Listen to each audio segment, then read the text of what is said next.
Limited Government is a Vain Hope by David Gordon, an audio Mises Daily narrated by Clay Barnett.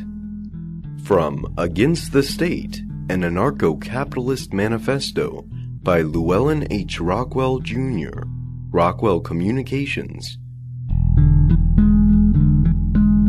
Lew Rockwell has set himself a difficult task. He has written Against the State, not for the already convinced libertarian eager to discuss the latest theoretical refinements, but rather for the concerned citizen who senses that something is wrong with our political system and wonders what to do about it.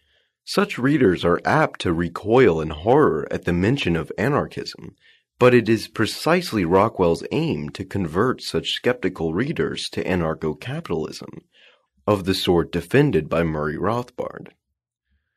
With that audience as his target, Rockwell has followed a three-part strategy. First, he shows that the present situation is so bad that radical remedies must be considered. Second, he blocks the main remedy that will at once occur to many of his readers. They will agree with him that the American state has become tyrannical, but at first they will seek a less radical answer than Rockwell's. They will suggest that the key fault of our government is that it has overthrown the constitutional regime established by the Founding Fathers. We have only to return to the American tradition of limited government, and our present political ills will dissipate.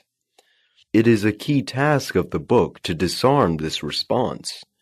Only after the first two parts of the strategy have been laid out will readers be in a position to appreciate the case for anarchism. Rockwell begins with a fundamental criticism of the contemporary American state. As you would expect from a student of Murray Rothbard, he assails the war and imperialism that dominate American foreign policy. The main aim of American foreign policy is to impose the will of our ruling elite on the rest of the world. In doing so, we have inflicted massive death and destruction without moral justification. When she was Secretary of State, Madeleine Albright expressed the attitude of the American state elite with chilling clarity. On the 60 Minutes program, May 12, 1996, Leslie Stahl asked Albright about the economic sanctions the U.S. was imposing on the Saddam Hussein regime in Iraq. Stahl inquired, "We have heard that 500,000 children have died. I mean, that's more children than died in Hiroshima, and, is the price worth it?" And Albright replied, "We think the price is worth it." Such a bloodthirsty policy is unfortunately not an aberration. Rockwell shows that war in pursuit of empire has dominated 20th century American foreign policy. Woodrow Wilson believed that America had a mission to bring democracy to the world.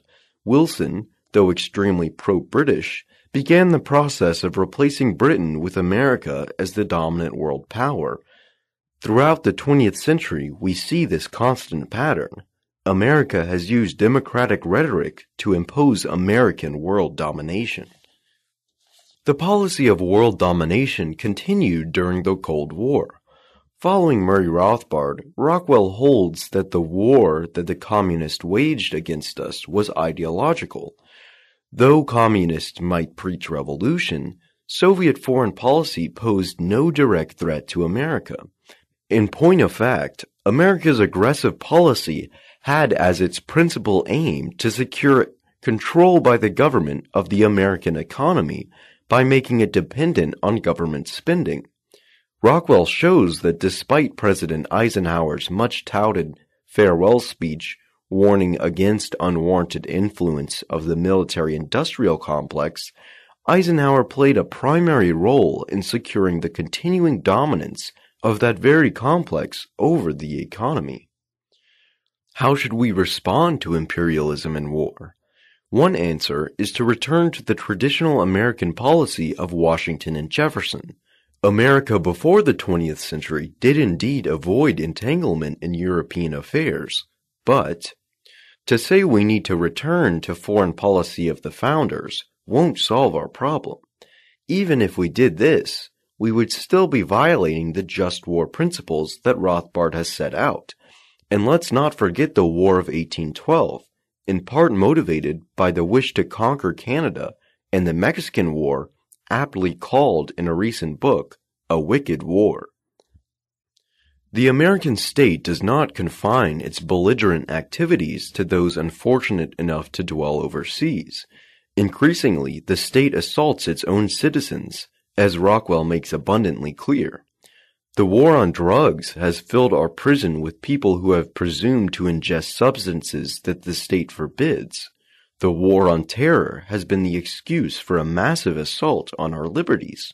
Local police have increasingly come to adopt militarized tactics in the style of colonial administrators dealing with subject populations.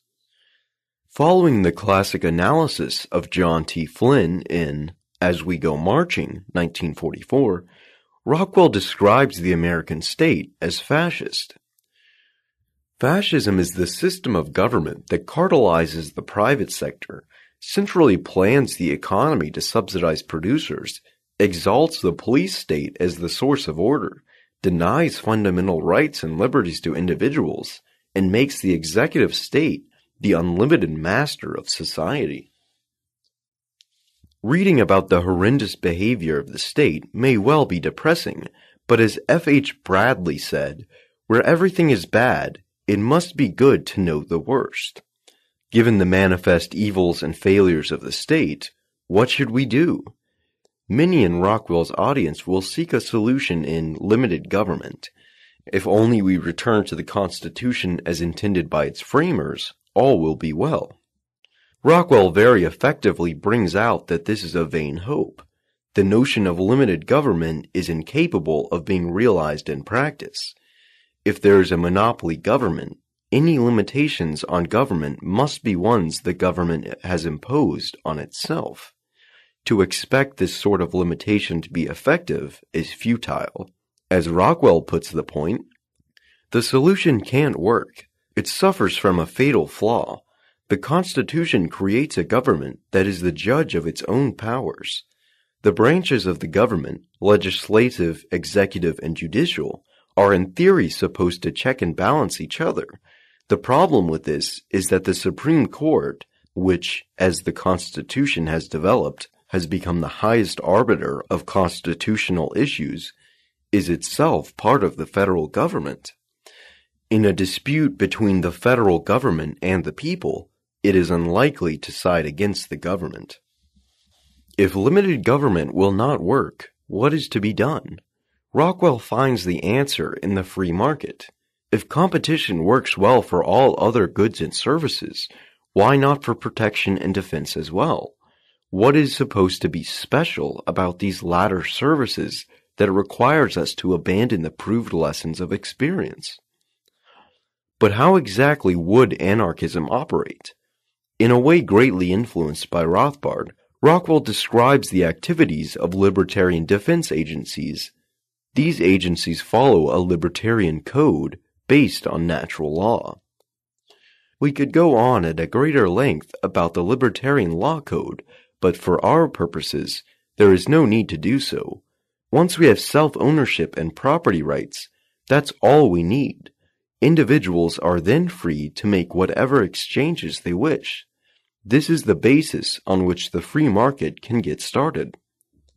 Rockwell has wisely avoided a mistake. Anarcho-capitalism means relying on the free market in everything, and we can't specify in advance exactly how the free market will work.